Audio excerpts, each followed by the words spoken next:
This episode of the podcast is brought to you by Clean Cause. Do you need a healthier option for a quick boost? Grab a Clean Cause organic yerba mate. Get your day going with 160 milligrams of better caffeine that won't cause crashes. It won't cause the jitters like coffee and some of those other energy drinks do.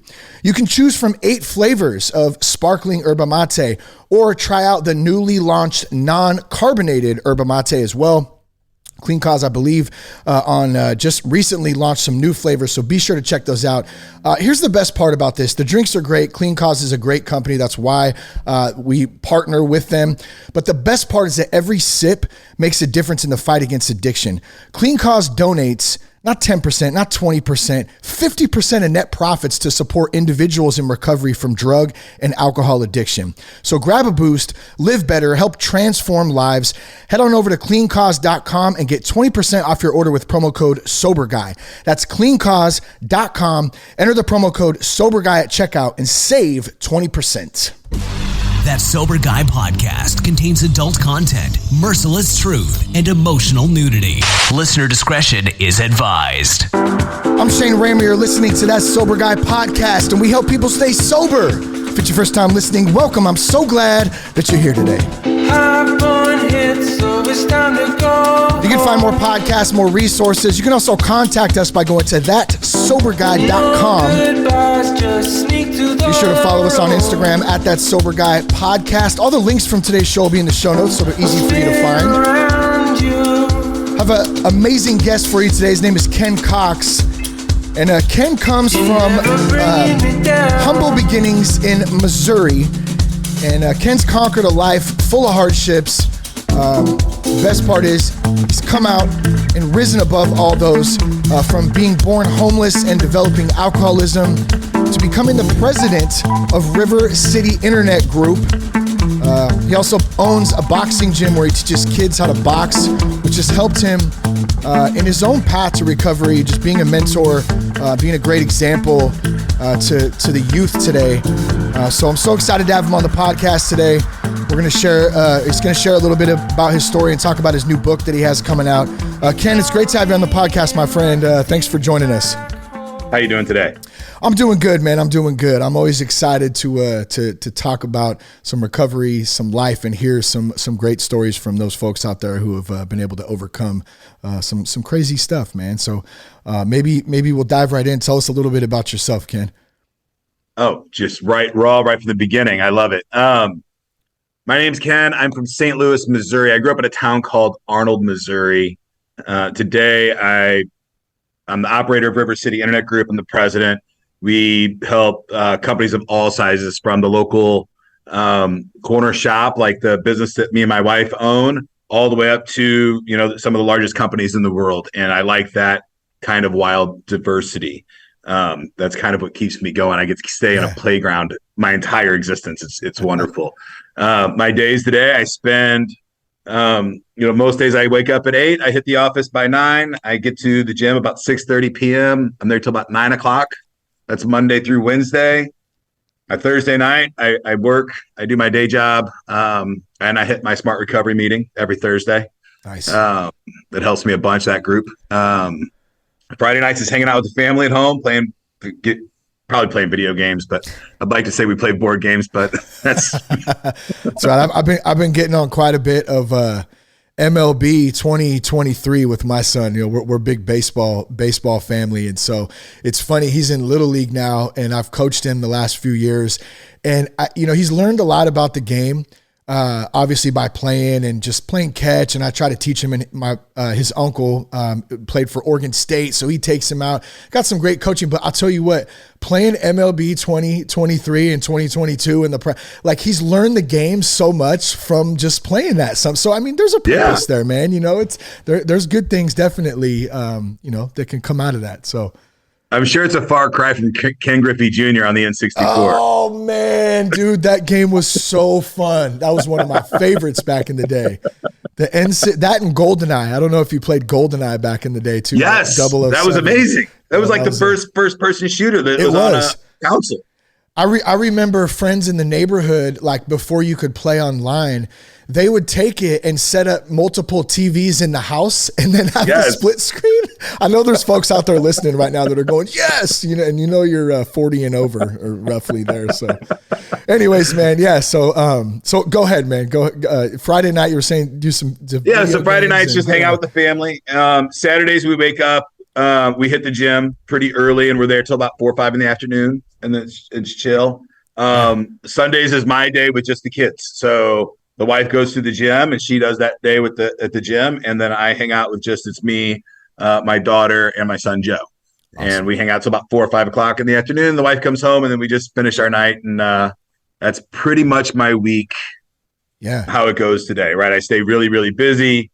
Now I'm even on Mondays, I start that day at 4 a.m. Right. And I run it a really long day on Mondays, but what's the boxing staying busy called? And staying active is a huge part for me. What's a boxing gym called? It's called Box STL. Just www.boxstl.com. Local. We've got about 500 students total. So I call it a small boxing school, but we are the largest in Missouri. Specifically for sanctioned USA boxing fighters. Got it. Nice, right. Man. Yeah. A friend of mine recently in the last year or so, they started a boxing club called Old Glory Boxing Club out here in Northern California. And it's just been great to see kids, like so many kids, women, men of all different skill levels. And obviously, the majority of folks aren't going to go step in the ring and box somebody, but the cardio, the mental workout and just the overall community has just been so cool. It's so cool to be a part of that. And it sounds like that's something that is very close to you and your family as well. Absolutely. My daughter doesn't box anymore. She turned 16 and she's like, see, Dad, I'm going to do other stuff. Yeah. I'm not going to hang out with you at the gym all the time anymore. Man. So, but me and my wife are there. She trains. I mean, she's our best trainer, hands down, by far.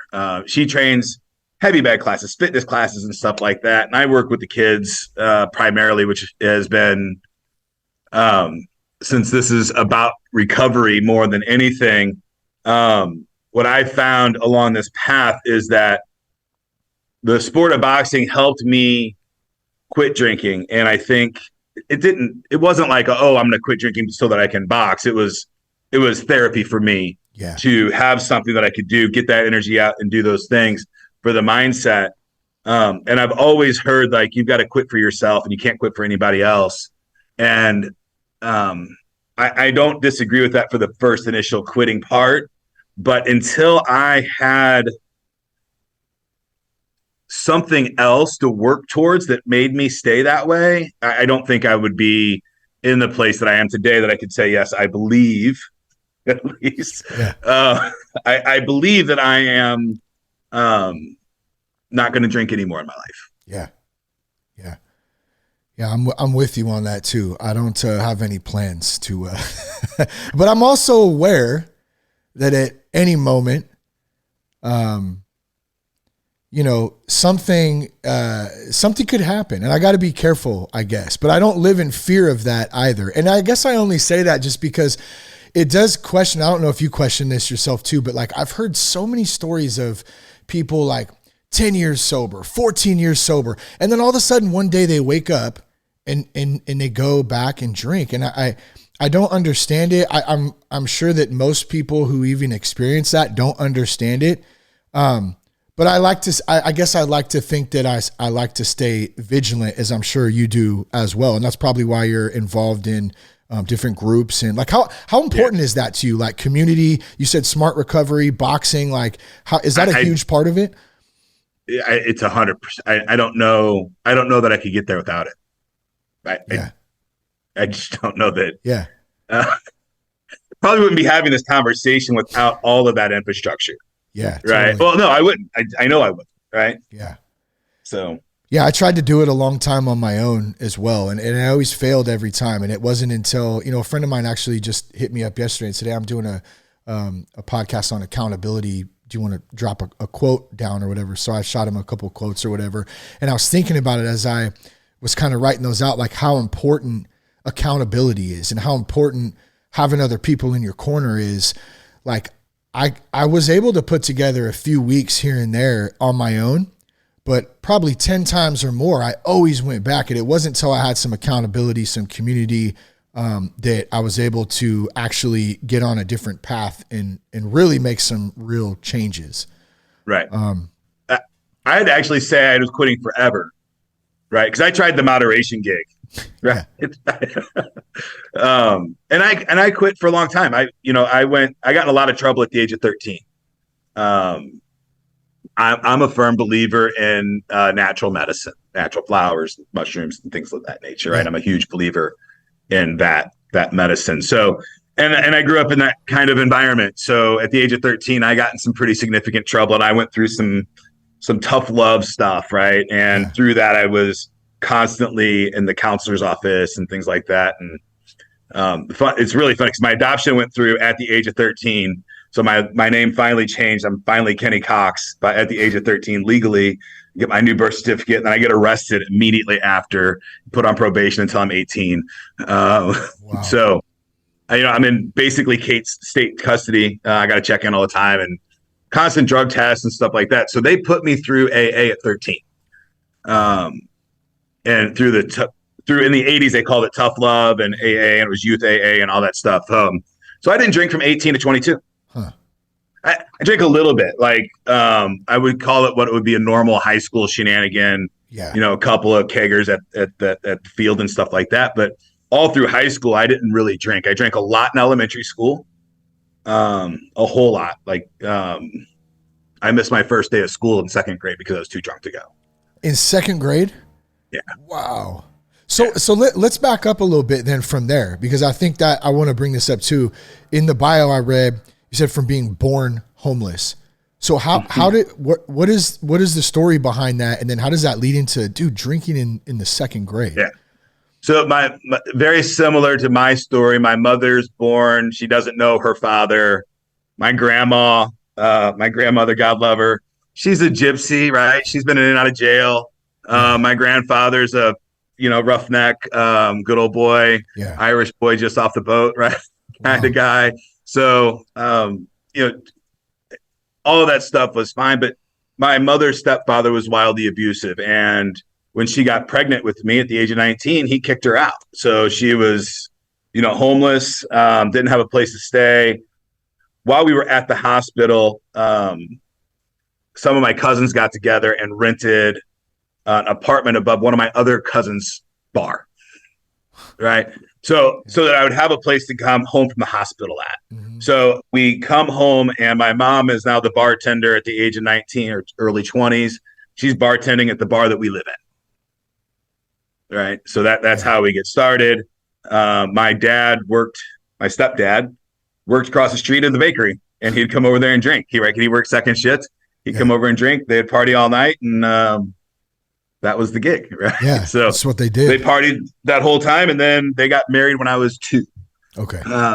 So then we moved from downtown, or not downtown St. Louis, but St. Louis, we have what you call the state streets. Okay. Not that great of areas, right? Some states are good, some states are bad, kind of deal. Yeah. We didn't, we got where we lived, we get robbed. Like our house would get broken into once or twice a year, right? Yeah. From the stories that I've heard. So we moved to this little town called Arnold, which is a suburb right outside of St. Louis. Good old Union boys, right? You sit on the park, everybody gets home from work at, depending on what shift they work, first, second, or third, right? And always there's the garage door open and 2 to 5 guys sitting in lawn chairs drinking beer. Work hard, play hard. That's right. It. Yeah. And the 2 to 10-year-olds are running and getting them beers and taking drinks every time when they come back. Yeah, that's crazy. So you start to obviously like monkey see, monkey do type of thing too, Mm-hmm. And so as a child, like I can remember seeing my father drink, and I can remember being in the car and seeing him drinking and driving, saying, "You don't do this, you don't do that." And I don't blame it. I'm not even saying that like, oh, he's like a piece of crap or anything. Like he He didn't know any better. I'm not making excuses, but Right. I've dealt with a lot of that stuff and been able to process it now and understand it and see him as a human being, just as flawed as myself in any one of us in any way. But like, we see those things as kids, and no matter how hard we say or how many times we say, I'm not going to do that, like the odds are not in our favor. You know what I'm saying? Like for experiencing that. So, those generational curses continue to get passed down, I guess is what I'm getting at. And so does that kind of lead you into where your drinking and that lifestyle comes from? You know, I don't want to blame anything. As a young kid, obviously I didn't know any better. I was in a bad environment. Okay, fine. At 13, they put me in all these programs. I knew the risks. I knew all those things, right? By the age of 22, when I consciously broke up with my girlfriend and went and bought a 6-pack and I sat down and I drank and I knew what I was doing. Yeah. Right. Yeah. I was trying to leave a situation from my mind. That day didn't hurt anything. So a 6-pack the next day, 12-pack the next day. You know, that leads to right back to, you know, my favorite drink when I was a kid, which was vodka and Kool-Aid. Vodka and Kool-Aid. That's a new one. I don't think I've heard that one yet. Dang. Lots of sugar involved in that as well. Oh, yeah. You put some vodka in your thermos and go to school. You got a good day. That's crazy, man. In second grade, too, you say, like, wow. Yeah, we had the bakery that my stepdad worked at was bought by Anheuser-Busch. Oh, so it was free booze coming home. My mom worked at a bar. We had a full wet bar with a full tap and a full everything in our house all growing up. But by the time I was, you know, I would say by the time I was 5 or 6 years old, my stepdad had a good union job. My mom was, she was now manager at the bars, right? So life is a dream comparatively to where they were. Sure. Yeah, sure. Right. We have a house. We're no longer in an apartment. Right. So we were, I guess when we first moved to Arnold, there was, 5 kids and 2 adults in a 2-bedroom apartment. Right. And then we bought a 3-bedroom house. Yeah. When I was like, and then we all moved over there, right, literally across the street. Yeah. So how does that take you as you become an adult, 22?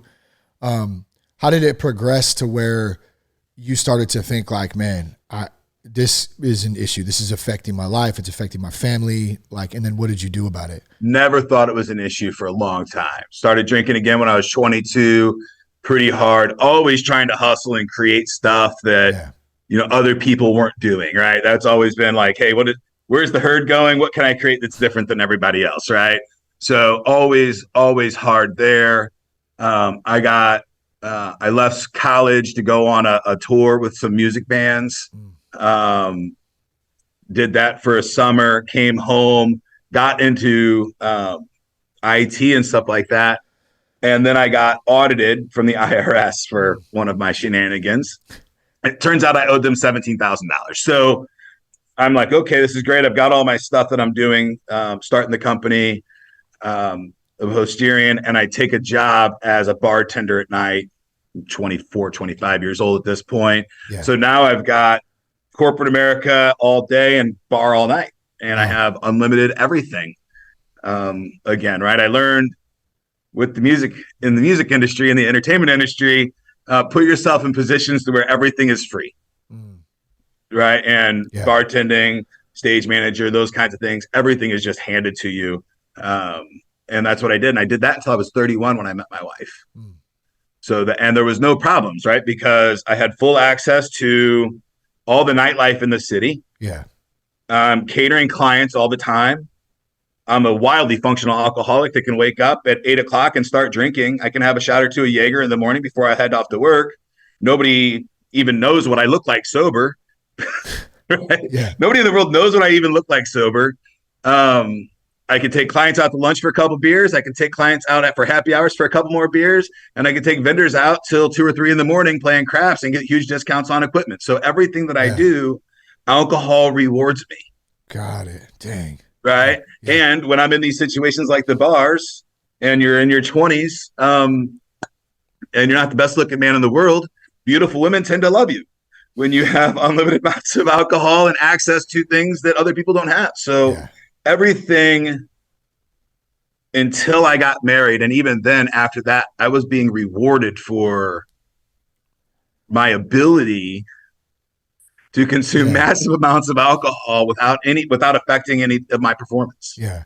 Which is crazy because we hear these stories of the negative effects of alcohol. And it sounds like at this point, you're really just associating with positive effects. Everything is working well for the most part for you. And like you said, you're very high functioning, which I would say until about 2 years ago, if somebody asked me the question, do you have a problem with alcohol?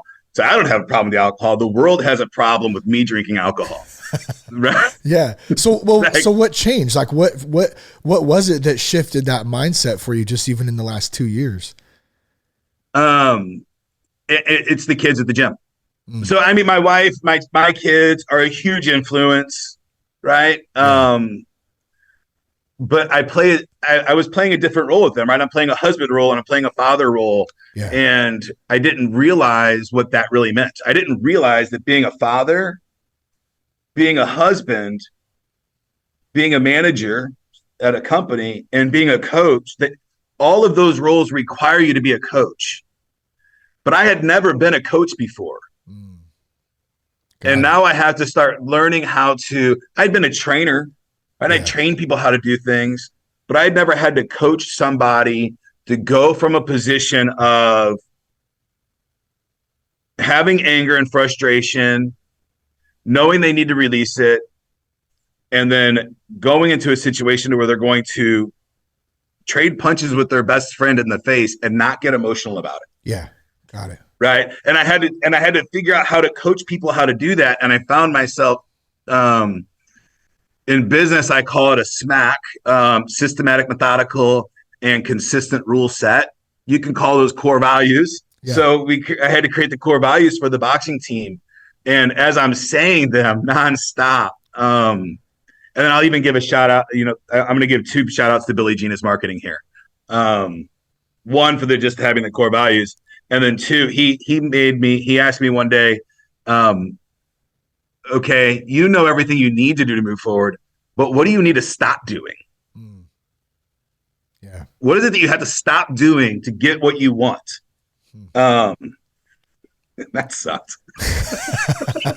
Yeah. You're like, oh man, like, fuck you, man. Nobody's ever asked me that one before. Yeah. And it started becoming obvious, and I started using the core values, developing the core values for the team so that I could communicate to them some of the things that they need to do to help change their mindset from hitting a heavy bag to getting in the ring and competing for the first time, and then getting in the ring and competing as what we call gladiators, competing for other people's entertainment. Yeah.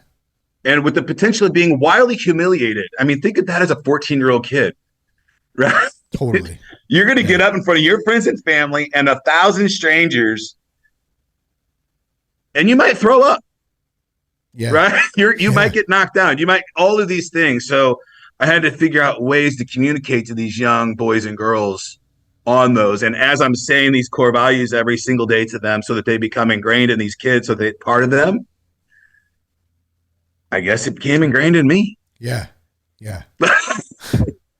So would you say that was kind of the start of that mindset?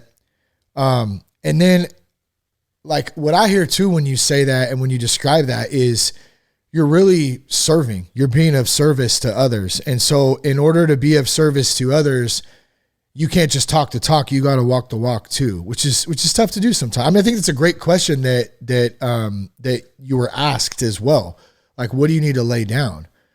Because sometimes we know what we need to do. We need to do this. I need to do that. Sometimes we just need to rest and not do anything, which is tough sometimes for dudes who are like high energy functioning, like yourself, like me. Like I'm on the go a lot, and I forget sometimes. I just need to chill. I just need to sit in my own thoughts. I just need to sit and pray, meditate, and just be. And that's really hard to like. My son told me the other day, he goes, I don't even remember what I was doing. And he goes, hey, Dad, and he's 9. He's almost 9. He goes, why don't you just take a break? Why don't you just not do anything? I was Yeah. Man, thanks, bro. It's really insightful of you, young man. I love you. Yeah, and it's hard, man. It's hard to do that.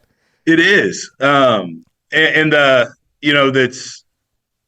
I'm not even a year sober right now without a drink. I think I'm probably 7 years into actually making an attempt to quit. I'm probably a year into actually making it, saying, okay, we're not going to drink it all. Not all the excuses of, okay, well, I'll get it under control, or I can have 3 beers if we're at the special event so that I look like a normal human at the bar. Yeah. Those kinds of things that you tell yourself that they're just lies to yourself.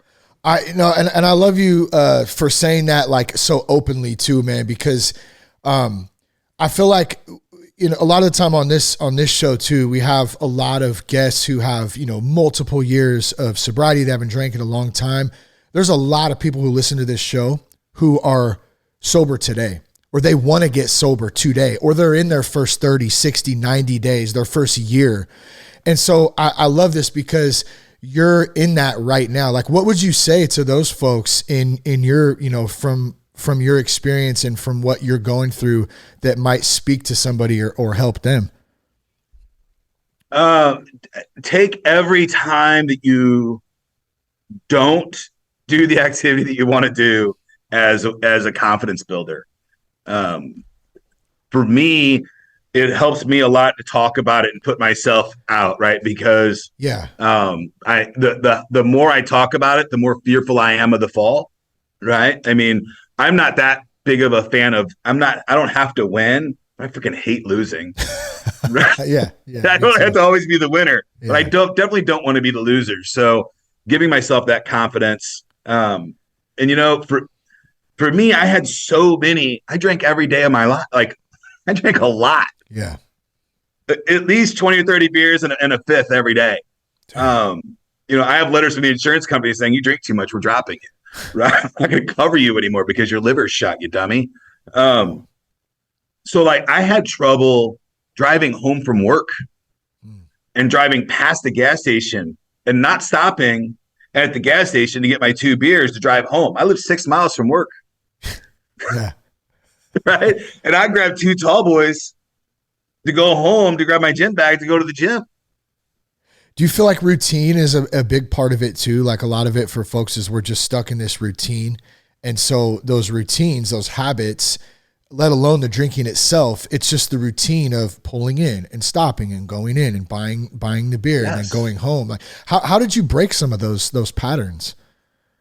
It's freaking hard, man. And I don't know, they still scare me today.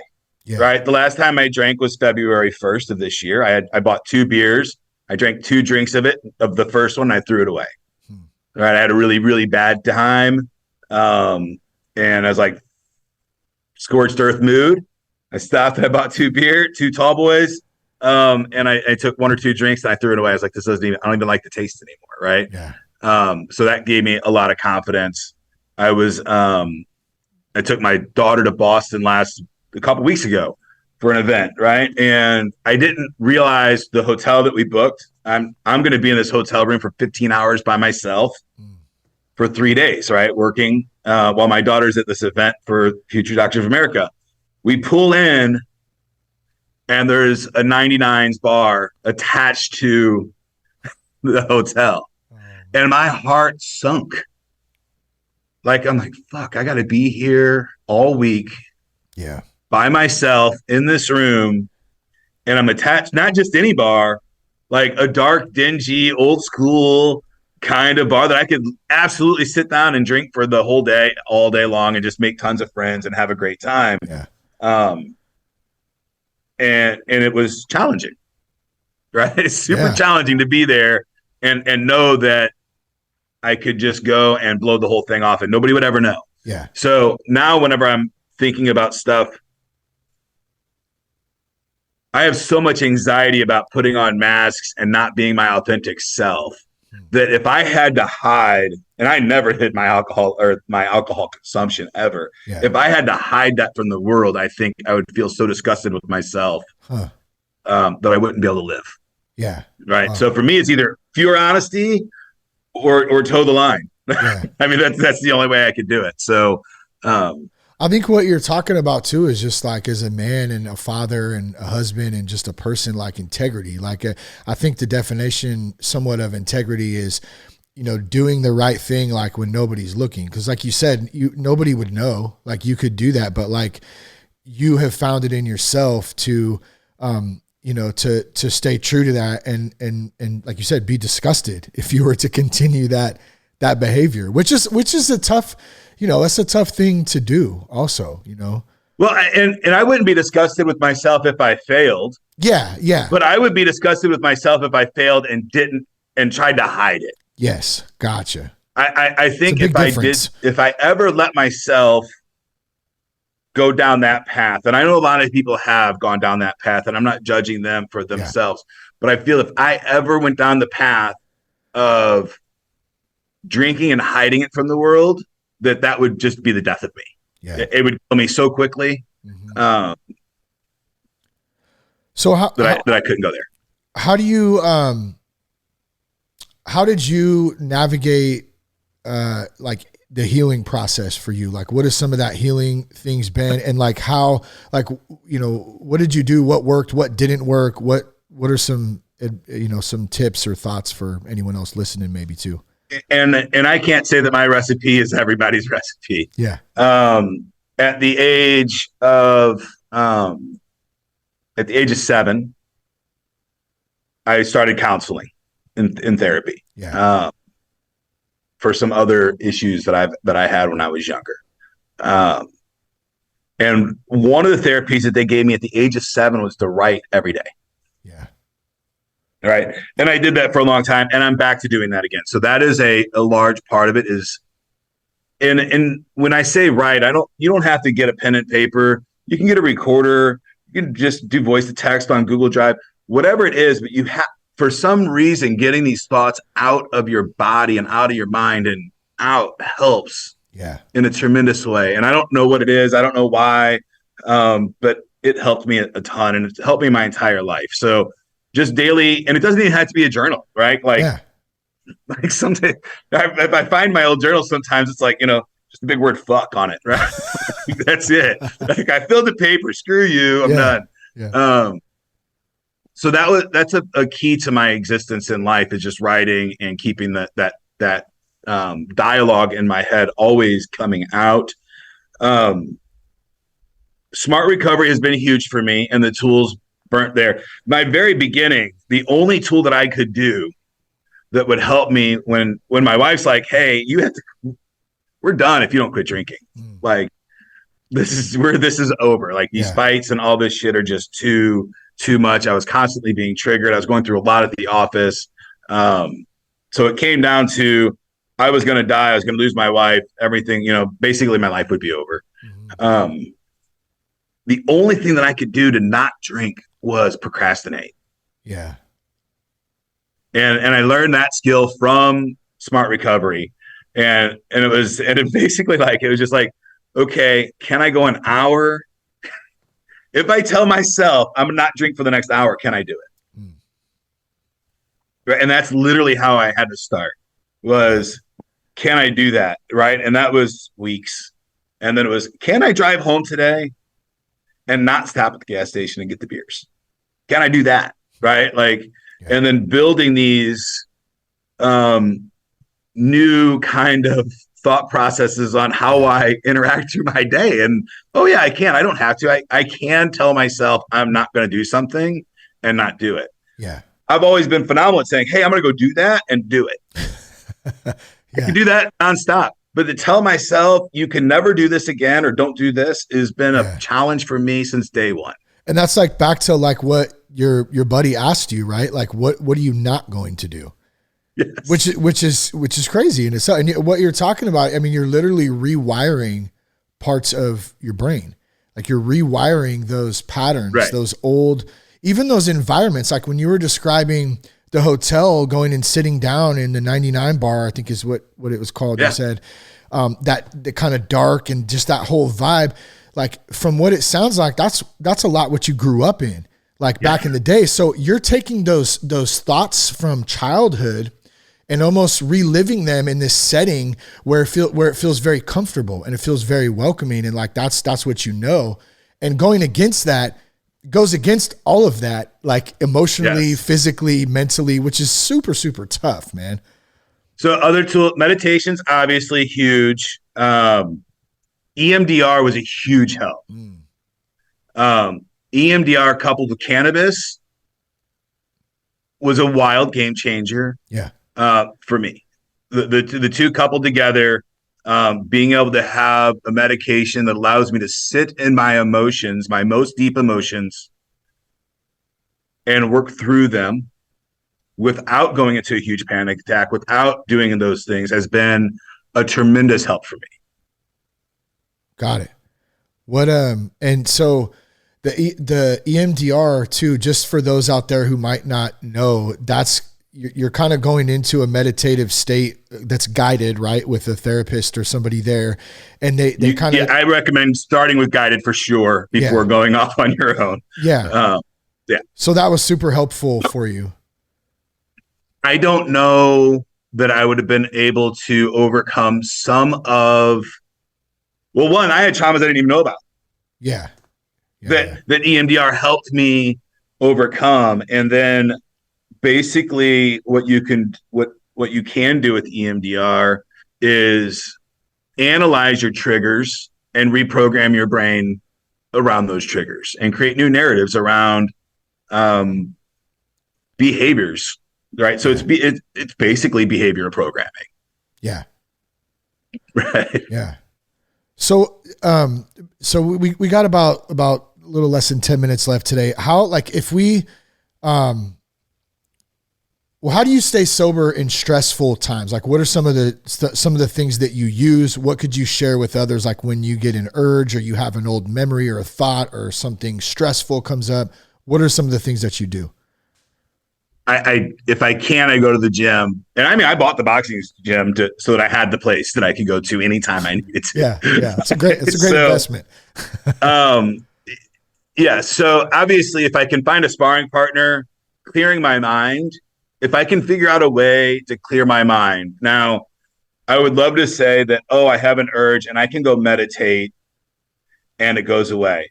But for some reason with meditation, you can meditate for weeks, months on end, and everything is great. And then for some reason, you just stop doing it one day. Yeah, I know. It's weird. Right? Yeah. And then your life slowly unravels. Yeah. And it gets worse and worse and worse. So you lose that practice of meditation every day. Yeah. I mean, I break a lot.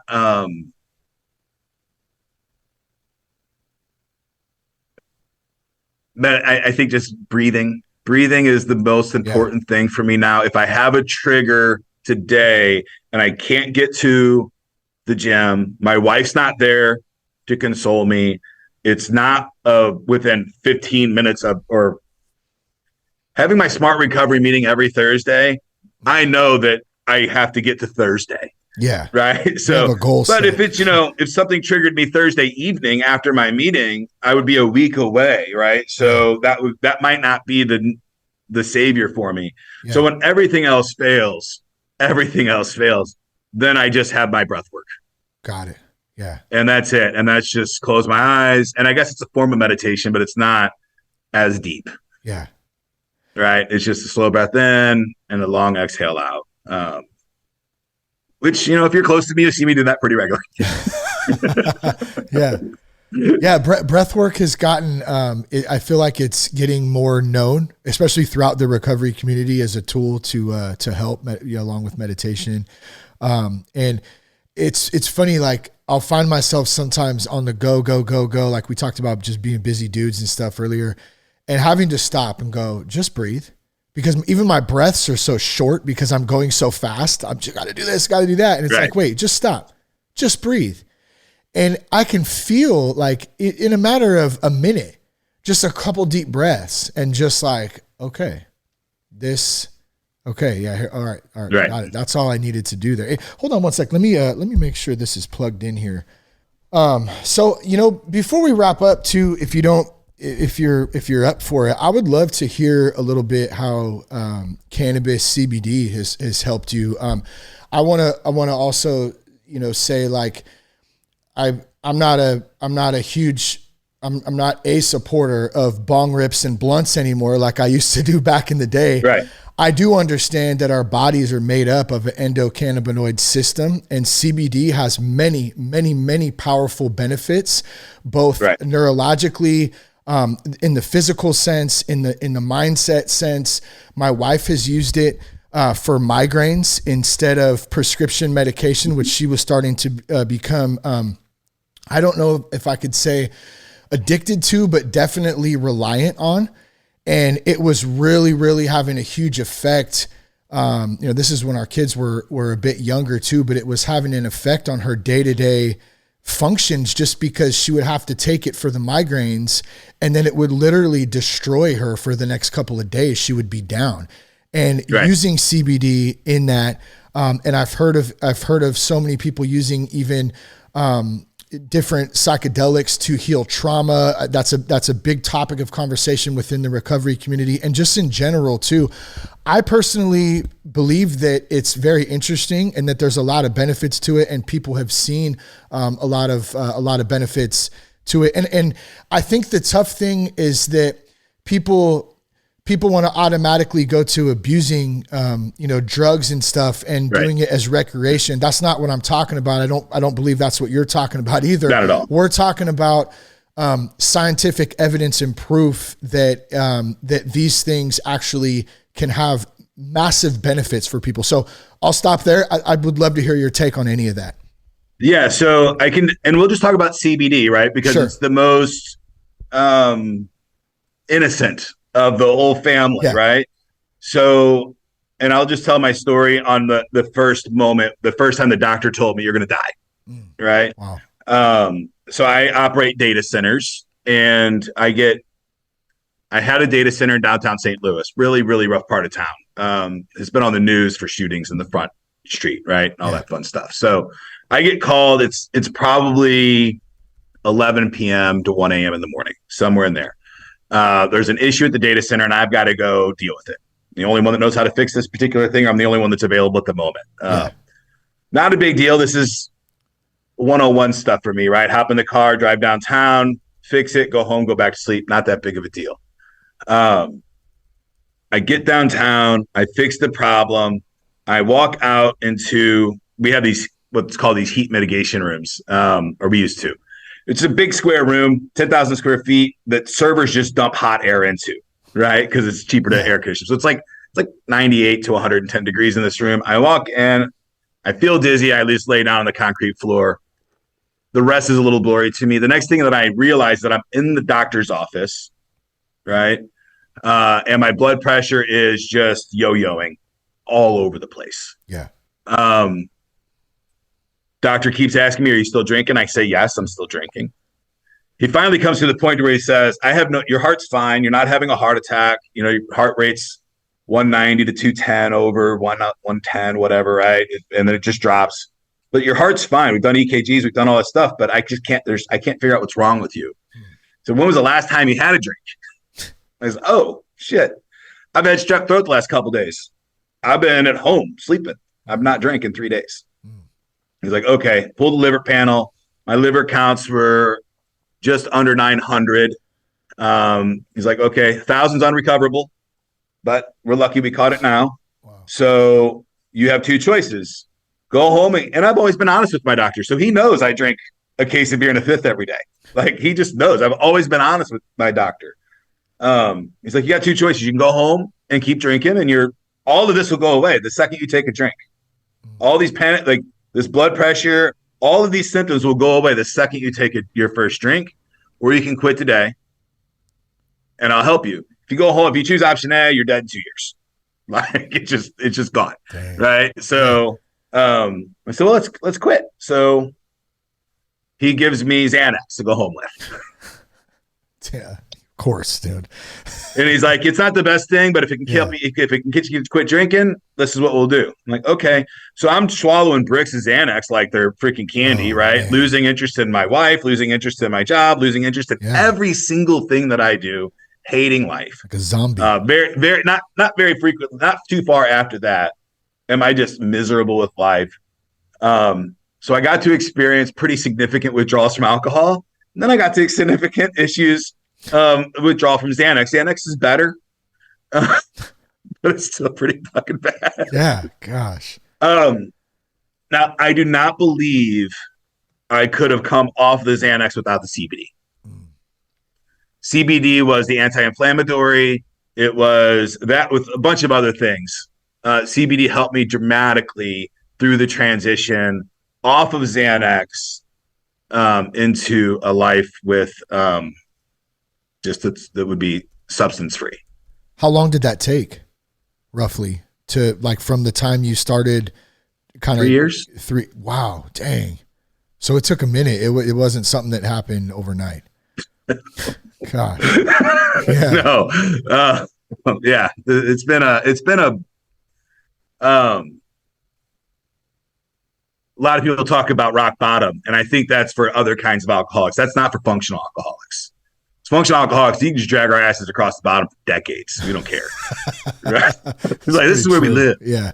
Right. Yeah. Like, this is home for me. Yeah. Right. Just being in dog shit and climbing is just where I can strive. But learning that there's other places that I can climb is a lot of fun. Yeah. Yeah. Good stuff, man.